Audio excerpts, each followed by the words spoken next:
So the talk, who the fuck is Richard DeVere? Apologies. And I'm Richard DeVere, okay? And one of us should know, hopefully. I know Matt does. Absolute true story. I'm not sure if anyone's seen Fargo. I'm not sure if we've seen that series on Netflix. Really good series. But this is a true story. Unlike Fargo, I found out, by the way. They tell you for 6 seasons that it is a true story, and it's not, which was a bit disappointing. But this is.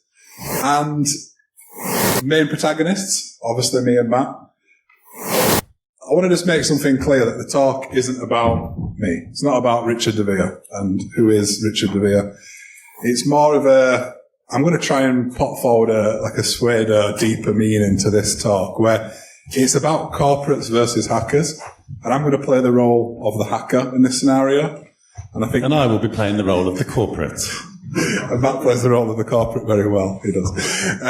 But yeah, the bottom line is very important. There's a lot of people like me in this room, a bit mischievous-minded, a bit hacker mentality-ish, and there's a lot of people like Matt in the room. And I think over the past few years, definitely the last few decades, that gap has been minimised. It's starting to become an amalgamation of one subset of people, rather than hackers versus corporates.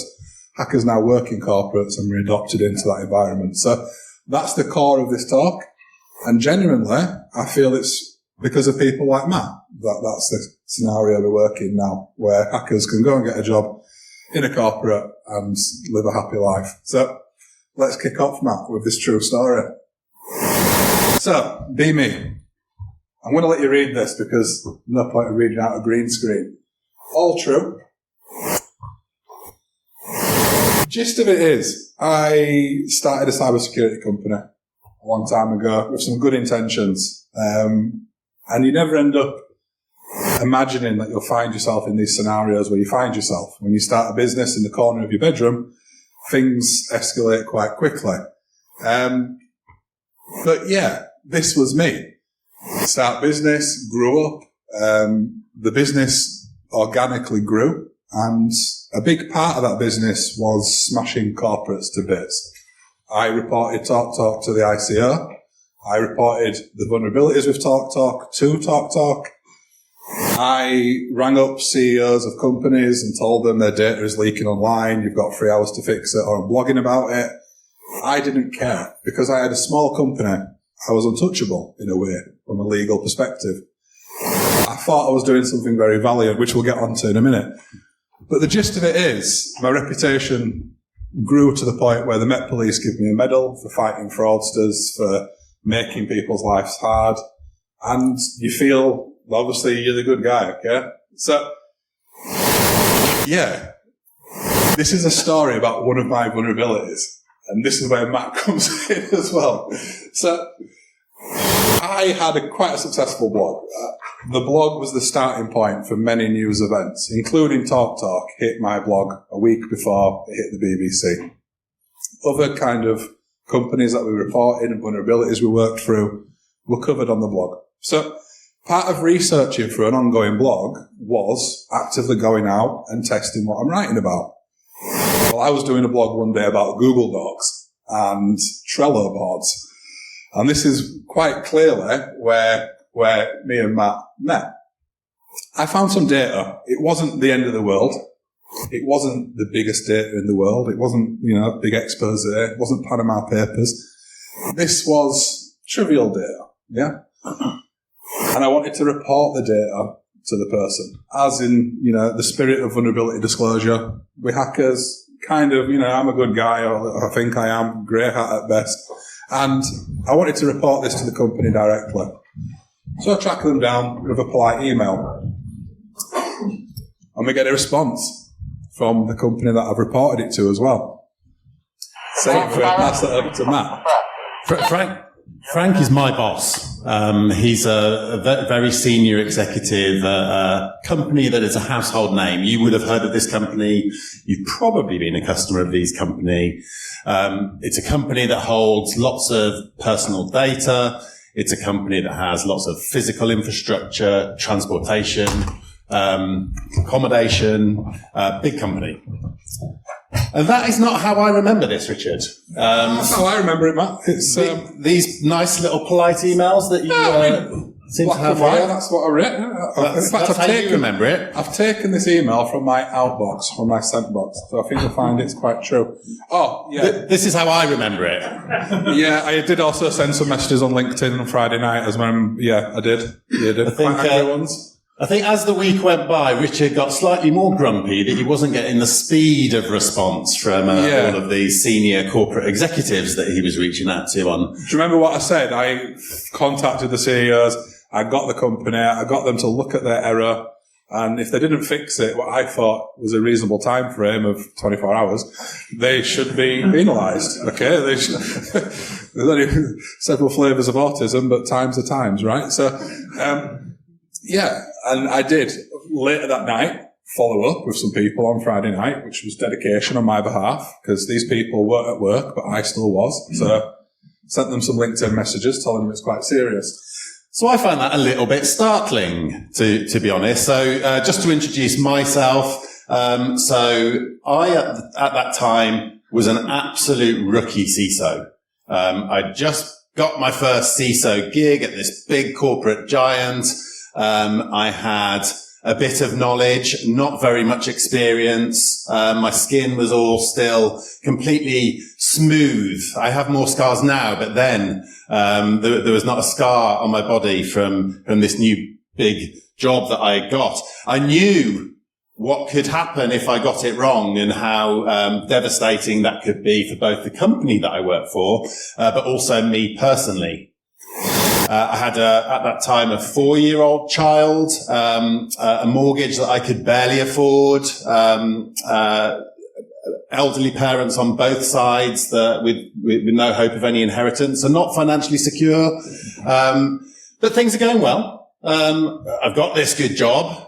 It's a job that lots of people in our industry aspire to get. Until Richard DeVere pops into my DMs. It was quite a good job as well, by the way, Matt. You should be proud of that. It was quite a big company. I can 100% see this. So I think Matt did some Googling at this point, didn't you? This is what I call OSINT. Yeah. Officially OSINT. Back onto the Google Docs as well. There's some stars there. If you can break the code and you're under 18, I'm sorry. And the more I Googled and the more I clicked, the more I found. Yeah, so Matt obviously found some of my previous work where I'd previously threatened TalkTalk to come clean with what they were covering up, and they pushed Dido out to the press. Obviously, again, I wasn't paid for this work, so it just shows my commitment to the industry and doing the right thing, really, for all of us, and just pushing corporates into the spotlight where they need to be sometimes. The share price, I think, fell £85 million in one day. The CEO resigned. The CEO resigned, yeah, one of the biggest mess-ups in the world. But it did make me feel a little bit sick when I was reporting issues to TalkTalk at lunchtime. I went to my mum's house that afternoon. She's always got World Service on the radio. And you go in and, my good issue, and then next up, TalkTalk is suffering a large cyber attack. And you think, oh, that makes you feel a little bit sick. So you sit down. Some of these events were quite catastrophic, such as finding malware before hackers did. Long story short, I'll save you from the ins and outs. TalkTalk lied on a parliamentary inquiry, but anyway, who needs to know that? So they got a fine because I rang up the ICO and I said, look, I found this data, they're being mischievous with it, and they ended up finding them the largest fine. That's, well, since not much of a bottom line, to be honest, but still quite the largest fine ever issued. So I was reading all this, that the TalkTalk incident had only very recently been in the press. I was very aware of it, and now I'm sweating. Now I'm starting to sweat. And it's not just that photo that made him do it either, because they made me stand in front of a graffiti-riddled shutter to make me appear a bit more urban, which really nice. One of the several photos of that spread does actually have the words "twat" in graffiti, so not good. But yeah, again, this is an article that Matt's probably stumbled against. Declaring my hatred of cybercrime and my dedication. I was one man from a council estate in West Yorkshire trying to resolve a whole industry's problems, and I was prepared to do whatever it took. I think if I'd have found this one, I would have been a bit more relaxed, but I was a bit too focused on the talk thing, to be honest with you. Yeah, I'm sure there's other things. As part of any aspiring young business owner, you try and work with the media to propel your ideas and what your business does. I couldn't afford a marketing team. I couldn't afford PR companies. So I worked with media outlets such as Vice. I said I'm a nice guy. I can take over your life with your phone number, and that's all nice and true. Now I don't want to speak to him on the phone.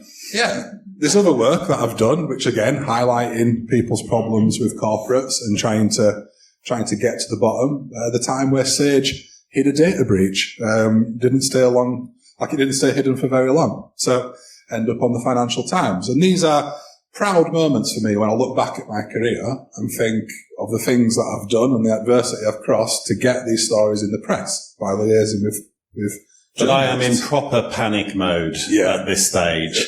I'm thinking that these are the headlines that are going to be facing my company in the next few days based on whatever was about to be revealed to me once I finally found out who the F Richard DeVere really was. Yeah, I can definitely see how it looks. I mean, the headline breaking Twitter and all the rest of it. There's definitely, let's just say there's a track record for my behaviour online, as it was. I think this ended in this moment, didn't it, for Matt? Yeah, eventually I thought, right, who is this person? What do they want? What are their demands? And I demanded that we get him on a phone call so that I could find out exactly what he wanted. Now, I wasn't expecting any of this, to be honest. Normally, most companies, they either say, go away or we'll sue you, or just go away. Sometimes the majority of the answers is not to respond, which is the tip-top legal advice that I'm giving most corporates. Sometimes just don't respond. But anyway, they called this meeting. So very formally, I think it was on Teams or something. We joined the meeting. And who was there in that meeting, Matt? Was it just yourself in a quiet cupboard? No, we had a bunch of people from our security team. We were armed with all of our research now. We were convinced that you're going to be asking for a large amount of money. Yeah. And I was prepared to beg that you did not post this data all over the internet. Always nice to know. Right. So in this meeting, it started a bit casually. We obviously, being British, we can get through even potential extortionists. We can be polite for the first few seconds. But very quickly, the meeting came about with, what are your demands? I remember. And I thought, ooh, what are my demands? Right then. Okay. You should have thought about that one before the phone call. I should have thought about it before the phone call, to be fair. Yeah. I didn't get a jet or the bag, or the bag of money. My demands, right, ooh, let's think about this. Right, I want you to go into Trello and change the privacy settings to private. And that's pretty much me done. I'd be well happy if you did that, mate. And I think it's about that point, wasn't it? They had this punchline of the event. It was pretty much, it left me with this feeling in my mouth. Am I the baddie? I think we've all heard the terrorism freedom fighter, one man's terrorism is another man's freedom fighter. And I think sometimes by doing what I was doing for the good of people, for the good of the public, against the corporates, I think sometimes you can kid yourself a little bit, for lack of a better word, that you're doing a valiant thing. And when you're doing valiant things, nothing should stop in your way. And if it does, they're bad, right? I found it not to be that case. Bit of a deeper moment for this, really, where kind of I didn't see the other side of the fence. And I think we met for a beer in some posh London-based pub. Just a standard London pub, Richard. It wasn't a standard. When you're from Yorkshire, they had beer mats and everything. They had clean glasses and beer mats, which is posh in my neck of the woods. Yeah, but I think that the true punchline come around in that casual conversation behind the scenes. When I'm reporting an issue to a large corporate up in the FTSE 100 company, I'm thinking, we should be on top of this. You're bigger than me. I'm in my bedroom here. We're trying to earn a living. You're the corporates. And I didn't have any idea of the people behind the scene at corporates. because I deluded myself with us versus them too much. Yeah. We ended up having a pretty long and deep and meaningful chat, didn't we? Yeah. And I think what we learned as we had that conversation over a few beers is that, one, that we had a lot more in common than we thought we did. We'd both, in our own different ways, committed our life to fighting cybercrime, which very different ways, but both require a sort of big commitment. And much more importantly, we're both just human beings, not normal people too, with all of the problems and challenges and joy and everything that comes with just being a person. Good advert for Livernoir there. I'm not sure if they've paid for sponsorship today. I think we'll just put them on the platinum package all the way. There we go. The jar in front of the desk. Really timely though, was that a mistake? I get more sceptical as the years go on. Probably not. Probably realised you've been presenting for 20 minutes.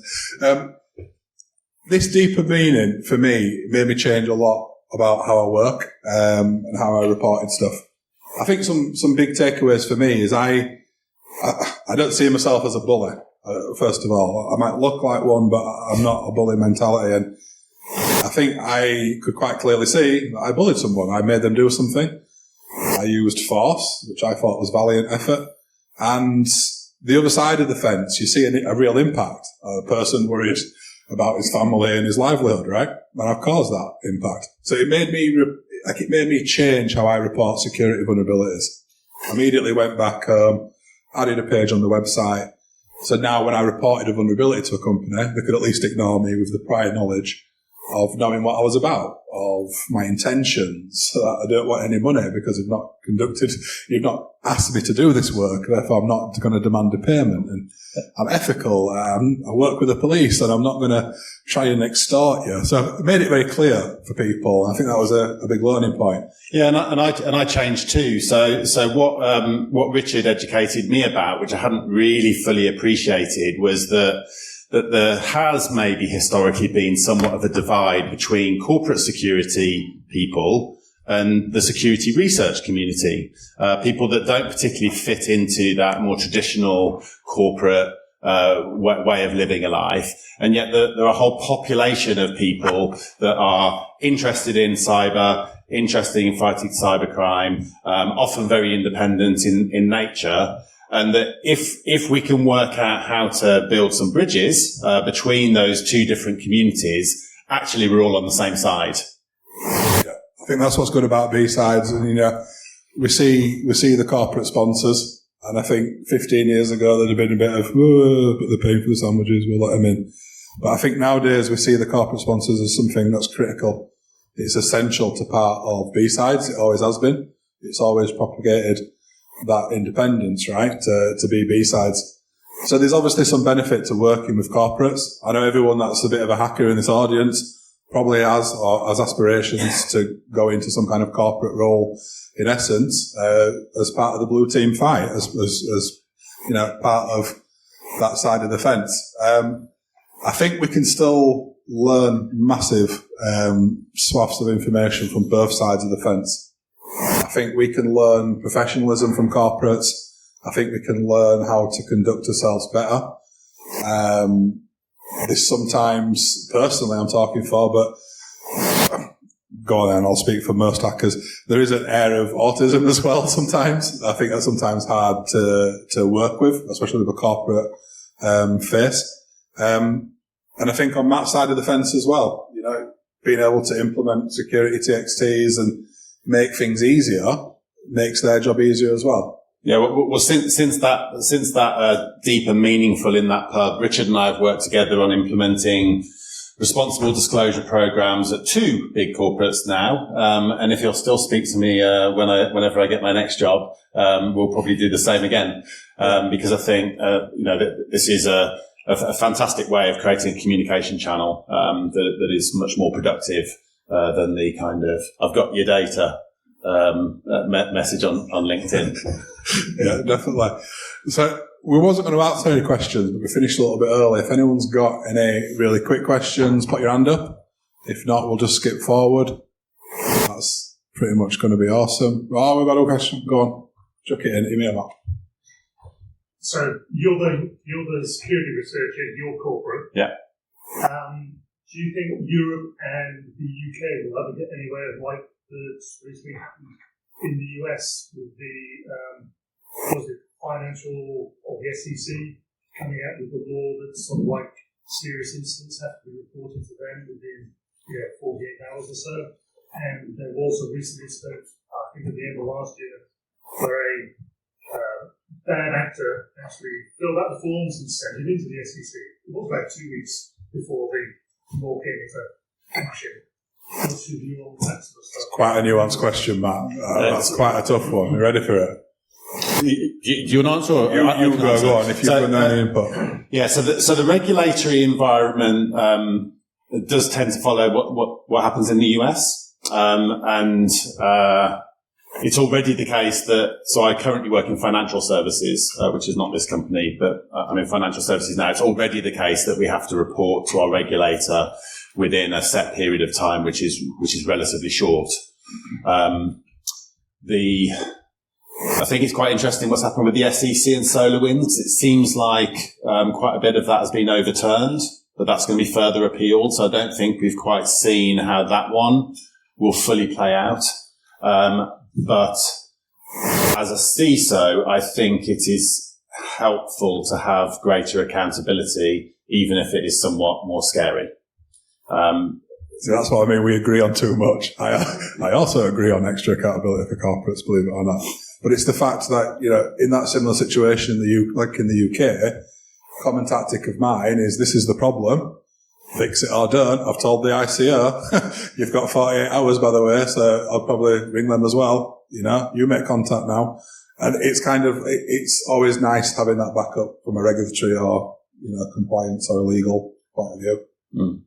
I think on responsible disclosure, I think it is worth the effort for taking some time to try and alert the company in a friendly and polite way. But if you get like that complete sort of go away, speak to the lawyers, then go ahead, put it to the regulators. It's a free world.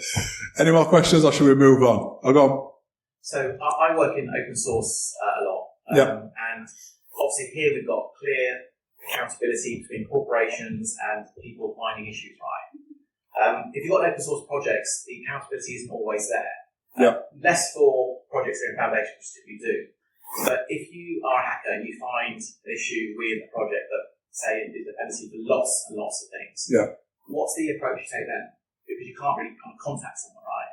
So how would you deal with that? Sometimes it's the greater good angle. If you found a big problem in a big open source project, I think too many, especially younger hackers, see in a valiant, a bit like myself, a bit younger, a bit more valiant, thinking this is the right thing to do. They want to push that out to the press, right? They want to get in a way, some quid pro quo, some kudos for that find. I think sometimes people are a bit hasty to do that and don't think of the bigger picture. If you've got hospitals also using that software, or if you've got government agencies, big companies using that, sometimes there's a bigger risk. And I think there's a pretty much a standardized, there's definitely an ISO framework for reporting vulnerabilities to make sure, just to bore everyone to death if you've completely lost your appetite for finding anything fun. There is an ISO framework for reporting stuff. But there's also a very common sense angle as well, where you'd report something to that GitHub person, to that open source repo, whatever that may be, and then giving them some time and just again remembering they are people, and just seeing at the bigger thing. If you think that impacts larger systems, there's definitely things like the NCSC, and I think once you've reported it to the NCSC, I think a lot of people should just relax a little bit. It's not we're not Batman, we're not there to cyber police everything. Got to be a middle ground. So, if there's no more questions, if anyone's got any, no? You got one here? Oh, go on, sorry. I keep on assuming there's none. You mentioned about the kind of breaking the barriers down. But how deep do you think that barrier is between one side of the fence and the other? Again, that's a sort of phrase. Yeah. But I don't appreciate that. Do you think that barrier is still quite high between the kind of hacker world and the corporate world? And is that can we broken down?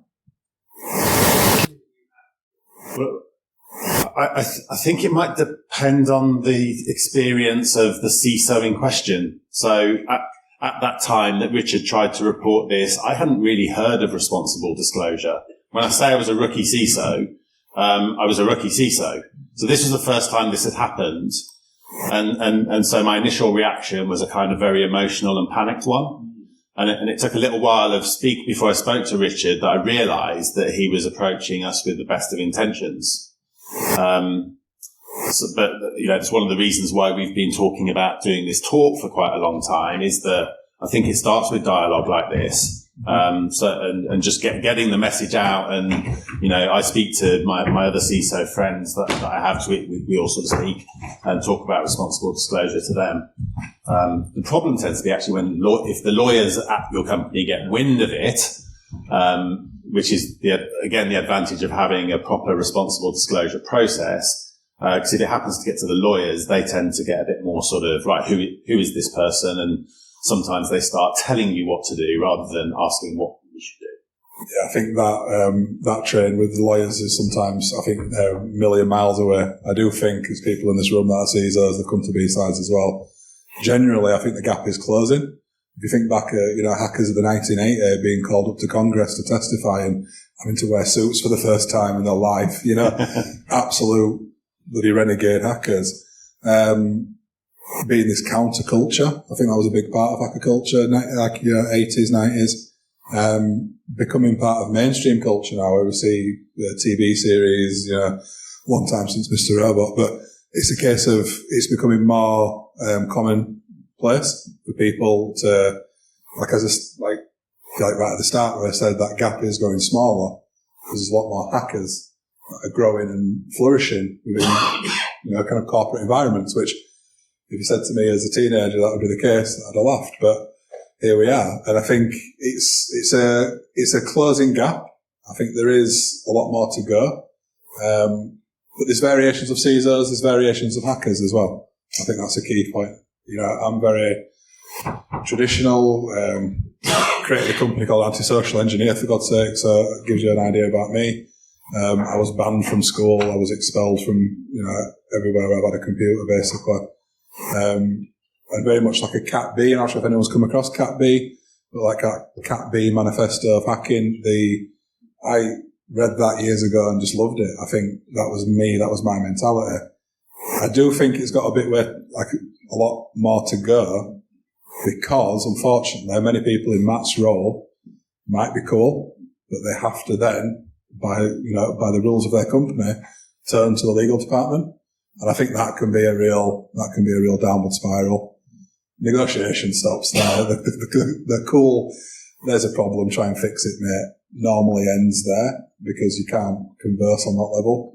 So, and it's also quite daunting as well for a lot of small business owners getting contacted by legal companies with cease and desists and stuff like that. So, yeah. It's also probably worth understanding, and I don't want to get a tiny violin out here. It's a very, very hard job, because hacking's hard. Both are hard. All right, no, sorry. Both are hard. Loaded all the stuff, stayed up all night, stayed on the cutting edge of everything so you can test it. I'll explain why it's hard. So the company in question that we were sort of talking about here, 40,000 people.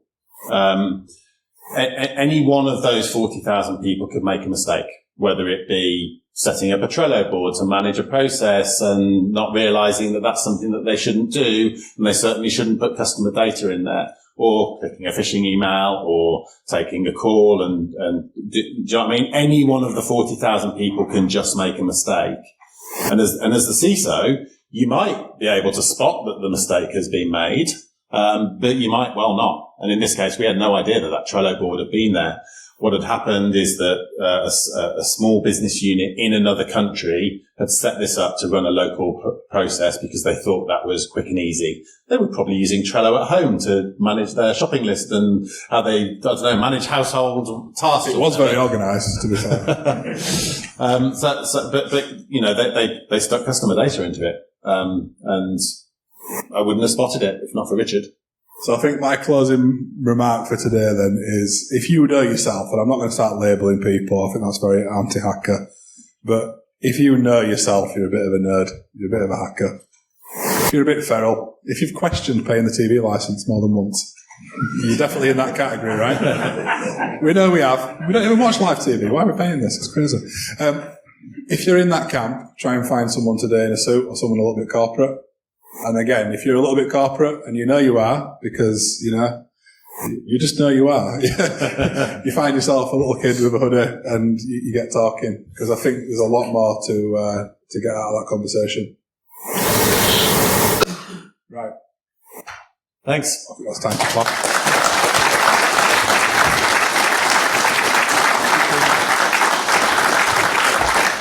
Thank you very much. Right, so the next talks are starting at 9:45. That's when we start splitting things up. So obviously, the purple staying here. We've got red on top, blue downstairs. All the sponsors are now fully set up. The workshops are also starting. So we've got the payment village and all that, and the lock picking village. Also, our sticker stall's looking very, very not busy. Please go upstairs. Remember, all the money goes towards charity. It's a local charity, which makes sound weird, my accent, but obviously I live down here, so it's fine. And I know some of you got money, especially the ones who work with me. You know who I'm looking at. Don't start pointing fingers at me. That's naughty. Professionalism we had earlier. Professionalism. So thank you very much, everybody. Thank you very much to the keynotes. Speak to you soon.